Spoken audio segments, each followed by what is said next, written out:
이 귀한 자리에서 전하는 저의 떨림이 온전하신 아버지 하나님의 울림으로 성도 여러분 마음에 전해지기를 기도드립니다. 저는 초등학교 4학년 때 어머니를 강경화로 잃었습니다.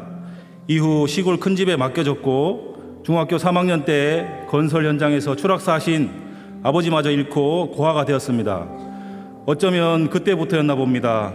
저와 여동생 마음속에 불안의 싹이 자라기 시작했었고 그렇게 생존을 위한 삶이 시작되었습니다. 친척집을 전전하던 시간이 지나고 군 복무 후에 방역과 물탱크 청소를 시작했고 이후 독립해서 사업을 작게 시작했습니다. 여동생을 시집 보내면서도 저의 생존의 삶은 계속되었지만 동시에 남매의 마음속엔 이미 가득 채워진 세상에 대한 불안과 상처들이 내면을 갉아먹고 있었습니다. 그렇게 살아가던 중 2014년 지금의 제 아내를 만나 19년도에 딸아이와 21년도에 아들을 두며 그래도 성실한 개미 가장으로서 열심히 살았습니다. 그러나 내 안에서 해결되지 못한 채 쌓여만 가던 불안은 죽음에 대한 두려움에 기름을 부은 불길처럼 번져갔습니다. 물탱크 청소 현장에 있으면 추락의 두려움이 엄습했고 더불어 비형 간염 보균자였던 어머니의 수직 감염으로 인해 평균 50대 전후로 면역력이 떨어지면 간경화, 간암으로 죽는다는 사실이 저를 힘들게 했습니다. 정신과를 찾아 상담도 받고 약도 먹으며 주변 사람들에게 제 상태를 알렸지만 소용없었습니다.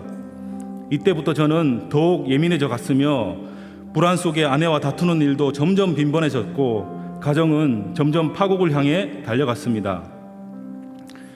나는 열심히 살았는데 억울하고 분하고 외로운 시간을 보내던 중 문득 신앙을 가지고 사는 사람들은 어떻게 말도 안 되는 사실을 진짜라고 믿을까? 믿는 건지 믿어지는 건지 궁금해하는 날이 많아졌습니다. 그즈음 전라도 장성에서 경산으로 장인 장모님이 거주지를 옮겨오셨고 경산중앙교회로 등록하여 신앙생활을 시작하셨습니다. 주말에 일을 하는 아내 때문에 평일에는 일하고 주말에는 아이들을 돌보느라 힘든 저를 보시고 주일만이라도 교회 유치부에 아이들을 맡겨보는 게 어떻겠냐고 물어보셨습니다.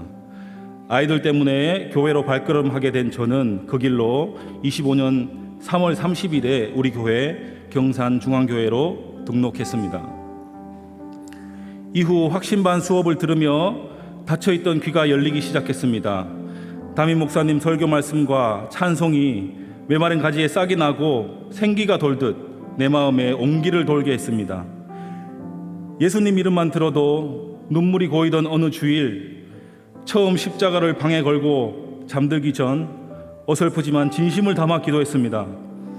이내 오열하며 토해내듯 제 안에 있던 문제들과 마음의 짐을 쏟아내기 시작했습니다. 살아계신 아버지 하나님, 길을 잃고 헤매이는 저를 불쌍히 여겨주세요. 파탄나기 일보 직전인 저의 가족을 깨뜨리지 말아주세요. 기도를 끝내고 침묵 가운데 머물던 저는 새벽기도에 가고 싶은 마음이 들었습니다. 새벽기도 자리에서도 눈물로 매달리던 중에 하나님께서 처음으로 제 마음에 주신 말씀이 있습니다. 용화야, 그동안 힘들었지? 수고했다. 이제 사람에게 의지하고 인정받으려 말고 내게 의지하여라. 내가 너의 이야기를 온전히 들어주마. 그리고 오늘 저녁 힘들게 퇴근하는 아내의 손을 웃으며 잡아주어라. 교회 문을 나서는데 마음속에 평강이 찾아온 듯했고 저도 모르게 웃음이 났습니다. 그날 저녁 하나님께서 말씀하신 대로 저는 순종했고 기적처럼 우리 부부의 관계는 회복되기 시작했습니다. 지금은 감사와 행복이 중심이 된 작은 천국을 만들어 가고 있습니다. 그러나 여전히 저를 괴롭히는 한 가지 문제가 있었습니다. 그것은 제가 B형 간염 보균자라는 사실이었습니다. 언제 간경화, 간암으로 진행될지 모른다는 불안이 저를 괴롭혔고 죽음의 두려움까지 갖게 했습니다. 그렇게 낙심하며 괴로움 속에 있던 어느 날 저는 하나님께 다시 한번 오열하며 기도했습니다. 하나님, 더 살고 싶습니다. 아이들도 어리고 행복이라는 것을 이제야 느끼고 있습니다. 저 한 번만 봐주세요. 못나고 부족한 건 압니다. 그러나 저 한번 사용해 보세요. 한 번만 살려주세요. 기도 이후 이번엔 전해주신 평안함과 다른 마음이 느껴졌습니다. 네가 술은 먹으면서 이런 기도를 하느냐? 충격받은 저는 한창 빠져있던 고량주와 와인을 단칼에 끊어버렸고 지금까지 술은 생각조차 나지 않습니다. 그러던 지난 3월 6개월마다 하던 정기검진이 있었고 10년 가까이 진료를 받던 곳을 방문하여 결과를 들었습니다. 한참 모니터를 들여다보시던 선생님께서 보균이 사라졌네요. 다만 항체가 없는 게 아쉬운데 관리 잘하시고 계속 지켜봅시다. 시골 중학교 1학년 피검사에서 처음 발견되었고 작년까지 멀쩡히 제 간 속에서 면역이 떨어지기만을 기다리며 숨어 지내던 놈들이 갑자기 사라졌다니 보균자들 중에 1%만이 자연 소멸된다고 하던데 내가 거기에 속한 경우라고 들었습니다. 사랑하는 형제 자매 여러분, 살면서 하나님을 인격적으로 만난다는 것은 참으로 큰 은혜입니다.